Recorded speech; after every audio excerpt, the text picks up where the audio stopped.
समन्वय एक ऐसी प्रक्रिया है जिसके माध्यम से हम ऑर्गेनाइजेशन के अंदर अलग अलग गतिविधियों के बीच में सामंजस्य पैदा कर सकते हैं, सामंजस्य बिठा सकते हैं। कुछ ज्यादा शब्द हो गए। देखो ऐसे समझो,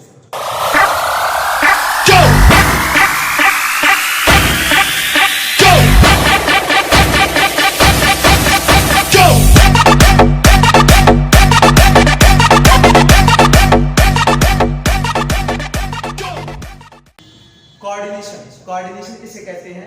तो चलो हम समझते हैं इसकी मीनिंग से, इसकी डेफिनेशन से। क्या कहती है इसकी definition? Coordination is a process through which harmony is establishing among different activities of an organisation. Coordination का हिंदी मीनिंग होता है समन्वय। समन्वय एक ऐसी प्रक्रिया है जिसके माध्यम से हम ऑर्गेनाइजेशन के अंदर अलग अलग गतिविधियों के बीच में सामंजस्य पैदा कर सकते हैं, सामंजस्य बिठा सकते हैं। कुछ ज्यादा समझ नहीं होगी। देखो ऐसे समझो, हम लोग कई बार क्या होते हैं, कोऑर्डिनेशन को कोऑपरेशन समझते हैं। कोऑपरेशन मतलब क्या होता है? कोऑपरेशन मतलब होता है सहयोग। कोऑपरेशन का शुद्ध मतलब होता है कि ऑर्गेनाइजेशन के अंदर सुपीरियर्स और सबऑर्डिनेट्स दोनों आपस में मिल करके काम करें, कोई भी एक दूसरे के बिना काम करने के लिए ना सोचे। सुपीरियर्स के मन में ये नहीं आना चाहिए कि सबऑर्डिनेट्स के बिना मैं अकेले काम कर सकता हूं, और सबऑर्डिनेट्स के मन में ये नहीं आना चाहिए कि सुपीरियर्स अगर हमें गाइड नहीं करेंगे या हमें मोटिवेट नहीं करेंगे तब भी हम काम कर ले जाएंगे। तो ये एक दूसरे के प्रति नहीं आना चाहिए, दोनों को एक साथ मिलकर के काम करना चाहिए, तभी ऑर्गेनाइजेशनल गोल कंप्लीट होगा। तो ये क्या होता है? इसका मतलब होता है कोऑपरेशन। कोऑर्डिनेशन का सिर्फ एक छोटा सा हिस्सा है cooperation. Cooperation is only a part of coordination. तो कोऑर्डिनेशन क्या है? कोऑर्डिनेशन इज वाइड टर्म, ये बहुत बड़ा है। कोऑर्डिनेशन का मतलब क्या होता है? कोऑर्डिनेशन का मतलब होता है it establishes harmony between different activities of an organisation. ये कहता है ऑर्गेनाइजेशन की डिफरेंट एक्टिविटीज के बीच में हार्मनी एस्टैब्लिश करता है, सामंजस्य बिठाता है, म्यूचुअल अंडरस्टैंडिंग बिठाता है। जैसे कि प्लानिंग करते समय हम जब ऑब्जेक्टिव डिसाइड करते हैं, गोल डिसाइड करते हैं, तो हमें इस चीज का ख्याल रहना चाहिए कि हमारे पास अवेलेबल रिसोर्सेज कितने हैं। ये भी कोऑर्डिनेशन का एक पार्ट है। जैसे कि यदि मेरे पास 10 रुपए हैं और मैं खाने के लिए पिज्जा सोच रहा हूं, तो ये क्या होगा? मेरा गोल गलत है मेरे अवेलेबल रिसोर्सेज से। हाँ, अगर मेरे पास 10 रुपए और मैं खाने के लिए समोसा सोच रहा हूं, तो शायद ये परफेक्ट गोल होगा, क्योंकि मैं 10 रुपए में समोसा अचीव कर सकता हूं, लेकिन 10 रुपए में पिज्जा अचीव नहीं कर सकता हूं। तो हर एक एक्टिविटीज में हार्मनी होनी चाहिए। ऐसे ही जब हम मान लो रिक्रूटमेंट करते हैं, तो किस पोस्ट के लिए रिक्रूटमेंट कर रहे हैं, क्या एम्प्लॉय की एलिजिबिलिटी उस पोस्ट से मैच खाती है, इस चीज का भी ध्यान रखना चाहिए।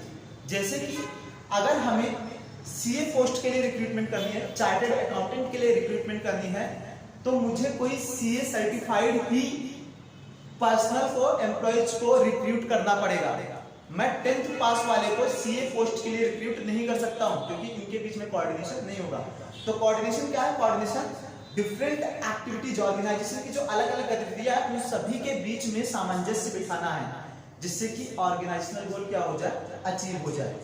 आगे देखते हैं, coordination involves synchronisation of individual efforts towards the accomplishments of group goal या कॉमन गोल।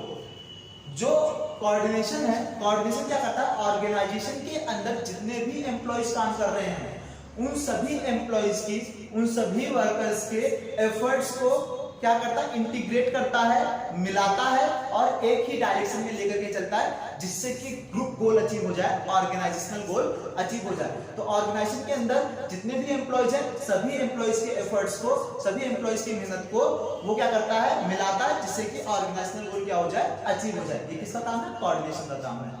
तो चलो आगे समझते हैं कोऑर्डिनेशन के कैरेक्टरिस्टिक्स या नेचर, इसकी प्रकृति कैसी है, इसको हम देखते हैं, या इसका चरित्र कैसा है, इसको हम देखते हैं। Coordination integrates group effort. ये क्या करता है? ये ग्रुप एफर्ट लेकर के आता है ऑर्गेनाइजेशन के अंदर। साथ साथ कोऑर्डिनेशन कहता है कि ऑर्गेनाइजेशन के अंदर it integrates diverse business activities into purposeful group activity.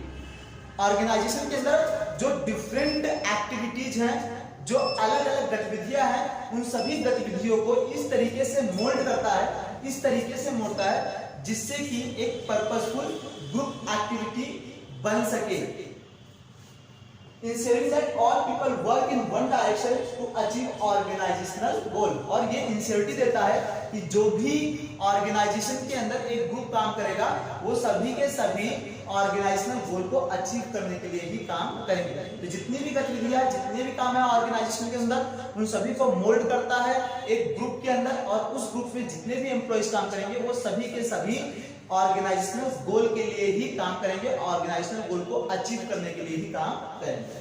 Coordination ensures unity of action. ये यूनिटी ऑफ एक्शन कि सभी लोग मिल करके काम कर रहे हैं नहीं कर रहे हैं, इस चीज की भी इंश्योरिटी करता है, इस चीज की भी महत्व को समझता है। It directs the activities of different departments and employees towards achievement of common goal and brings unity in individual efforts. ये क्या करता है, ये ऑर्गेनाइजेशन के अंदर जितने भी डिफरेंट डिपार्टमेंट्स हैं या डिफरेंट इंडिविजुअल्स या एम्प्लॉय जो भी काम कर रहे हैं उन सभी के एक्टिविटीज को क्या करता है, इंटीग्रेट करता है, उन सभी डिफरेंट एम्प्लॉयज डिफरेंट डिपार्टमेंट्स के एक्टिविटीज को मिलाता है और किस ओर लेकर के चलता है, कॉमन गोल की ओर, ऑर्गेनाइजेशनल गोल की ओर लेकर के बढ़ता है, जिससे कि हमारा जो मेन पर्पज है, मेन गोल है, वो क्या हो जाए, अचीव हो जाए। इस तरीके से क्या करता है, यूनिटी ऑफ एक्शन का ख्याल रखता है कि सभी लोग एक साथ काम कर रहे हैं, एकता में शक्ति है, इस चीज को बतलाता है। Coordination is a continuous process. Coordination क्या है, लगातार चलने वाली प्रक्रिया है।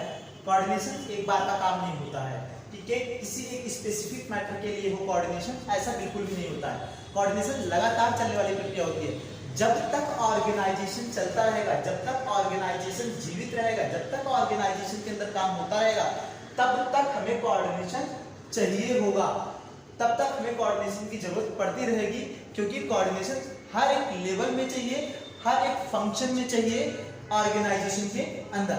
टॉप लेवल मैनेजमेंट को भी कोऑर्डिनेट करना पड़ेगा जब वो गोल स्टैब्लिश करेंगे या सोशल रिस्पॉन्सिबिलिटीज को वॉच करेंगे, या वो मिडिल लेवल या लोअर लेवल के साथ हमें कोऑर्डिनेट करना पड़ेगा। मिडिल लेवल को भी कोऑर्डिनेशन चाहिए टॉप लेवल के साथ, लोअर लेवल के साथ और अपनी एक्टिविटीज के अंदर, और ऐसे ही लोअर लेवल मैनेजमेंट को भी कोऑर्डिनेशन चाहिए किसके साथ, वर्कर्स के साथ। जब वो वर्कर्स को सुपरवाइज करते हैं, गाइड करते हैं, मोटिवेट करते हैं, देखते हैं, और मिडिल लेवल मैनेजमेंट के साथ, तो वहां पे भी कोऑर्डिनेशन चाहिए। तो कोऑर्डिनेशन क्या है, हर एक लेवल पे चाहिए और हर एक फंक्शन में चाहिए। इसीलिए जब तक ऑर्गेनाइजेशन जीवित है तब तक कोऑर्डिनेशन की जरूरत पड़ती रहेगी। ये लगातार चलने वाली प्रक्रिया है। Coordination is all pervasive function. Coordination क्या है, सर्वव्यापक है। सर्वव्यापक मतलब कि ऐसा बिल्कुल भी नहीं है कि कोऑर्डिनेशन सिर्फ और सिर्फ बिजनेस एक्टिविटीज के अंदर भी चाहिए, बल्कि हर एक टाइप के ऑर्गेनाइजेशन, चाहे वो नॉन बिजनेस एक्टिविटीज हो, चाहे वो सोशल ऑर्गेनाइजेशन हो, चाहे पॉलिटिकल हो, चाहे इकोनॉमिकल हो, चाहे लीगल हो, और चाहे किसी भी टाइप का ऑर्गेनाइजेशन हो, हर एक जगह पर कोऑर्डिनेशन चाहिए, हर एक लेवल पे कोऑर्डिनेशन चाहिए, हर एक फंक्शंस ऑफ मैनेजमेंट के अंदर कोऑर्डिनेशन चाहिए। इसीलिए इसको क्या कहा गया है, ये परवेसिव फंक्शन है, सर्वव्यापक है। इसका मतलब बिना कोऑर्डिनेशन के ऑर्गेनाइजेशन के अंदर काम नहीं हो सकता है। हमें समन्वय बिठाना पड़ेगा, हमें सामंजस्य बिठाना पड़ेगा, जिससे कि ग्रुप गोल या ऑर्गेनाइजेशनल गोल को क्या किया जा सके, अचीव किया जा सके। Coordination is the responsibility of all manager.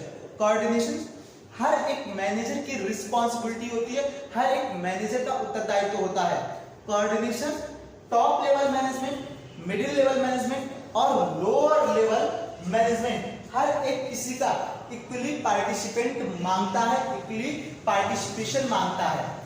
हर एक लेवल के मैनेजर अपनी एक्टिविटीज के साथ और अपने सुपीरियर्स सबऑर्डिनेट्स के साथ मिल करके काम करें और सही रूप से, सुचारू रूप से काम करें, जिससे कि ऑर्गेनाइजेशनल गोल कंप्लीट हो जाए। इसीलिए ये हर एक मैनेजर की क्या होती है, एफर्ट होती है coordination. Coordination is a deliberate function. ये क्या है, डेलिब्रेट फंक्शन। डेलिब्रेट फंक्शन का मतलब क्या होता है, कोऑर्डिनेशन अपने आप स्टैब्लिश नहीं होता है, अपने आप स्थापित नहीं होता है। कोऑर्डिनेशन को स्थापित करना पड़ता है और ये मैनेजर्स के एफर्ट्स से स्थापित होती है। जब मैनेजर्स इसके लिए मेहनत करते हैं तब जाकर के कोऑर्डिनेशन कहीं आता है। ऐसा नहीं है कि हमने कोई बिजनेस खोला और उसके अंदर अपने आप ही हर एक एक्टिविटीज में तालमेल बैठ जाएगी, हर एक काम अपने आप ही सुचारू रूप से प्रचलित हो जाएगा या चलने लगेगा, ऐसा बिल्कुल भी नहीं होता है। हर एक मैनेजर कॉन्शियस एफर्ट करता रहता है, लगातार प्रयास करता रहता है, जिससे कि ऑर्गेनाइजेशन के अंदर कोऑर्डिनेशन लेकर के आया जाए और हर एक एक्टिविटीज अपनी क्रमशः चले, अपने सुचारू रूप से सुव्यवस्थित रूप से चलती रहे, जिससे कि ऑर्गेनाइजेशनल गोल कंप्लीट हो। हाँ, हम दूसरे पार्ट पे कोऑपरेशन को कह सकते हैं कि वो वॉलंटरी फंक्शन है। वॉलंटरी फंक्शन मतलब अपनी इच्छा से। इसका मतलब अगर एम्प्लॉइज की अपनी इच्छा है तो वो क्या करते हैं, एक दूसरे के साथ कोऑपरेट करते हैं। नहीं तो कभी कभी जब ईगो आ जाता है एम्प्लॉइज के बीच में, जैसे सुपीरियर का सबऑर्डिनेट के प्रति ईगो आ गया या सबऑर्डिनेट का सुपीरियर के प्रति ईगो आ गया, तो वो आपस में कोऑपरेट नहीं करते हैं। तो ये वॉलंटरी फंक्शन होता है, ये अपने मन से होता है। यदि हम किसी को बहुत ज्यादा पसंद करते हैं या उसको फॉलो करते हैं या उसके साथ रहना चाहते हैं, तो हम उसकी हर एक बात को मानते हैं और उसके साथ मिल करके काम करना पसंद करते हैं। लेकिन यदि हमारी किसी से नहीं बनती है तो हम शायद उससे नाता तोड़ देते हैं और उसकी हमें हर एक बात बुरी लगने लगती है। तो कोऑपरेशन वॉलंटरी फंक्शन है, लेकिन जो कोऑर्डिनेशन है वो डेलिब्रेट फंक्शन है, क्योंकि कोऑर्डिनेशन अपने आप स्टैब्लिश नहीं होता, अपने आप मनोभाव से नहीं आता है। ये मैनेजर्स की कॉन्शियस एफर्ट से स्टैब्लिश किया जाता है ऑर्गेनाइजेशन के अंदर। इसीलिए effective coordination can not achieve without cooperation. एक बात याद रखना, अगर तुम्हें एक इफेक्टिव कोऑर्डिनेशन लेकर के आना है, सुचारू रूप से सुव्यवस्थित रूप से कोऑर्डिनेशन अच्छे तरीके से स्टैब्लिश होना चाहिए ऑर्गेनाइजेशन के अंदर, तो कोऑपरेशन का होना भी जरूरी है। क्यों? क्योंकि मैंने शुरू में ही बताया, without cooperation there will be no coordination and cooperation is a part of coordination. बिना कोऑपरेशन के कोऑर्डिनेशन नहीं हो सकता है, क्योंकि कोऑपरेशन क्या है, एक पार्ट है, एक हिस्सा है कोऑर्डिनेशन का और एक अहम हिस्सा है। तो कोऑपरेशन होना चाहिए कोऑर्डिनेशन दिखाने के लिए, जिससे कि ऑर्गेनाइजेशन के अंदर हम कॉमन गोल को, ग्रुप गोल को अचीव कर लें। तो धन्यवाद, मिलते हैं अगली वीडियो में कोऑर्डिनेशन के साथ। इसके एक दो पॉइंट्स और बचे हुए हैं, उसके साथ इस चैप्टर को क्लोज करेंगे और आगे बढ़ेंगे।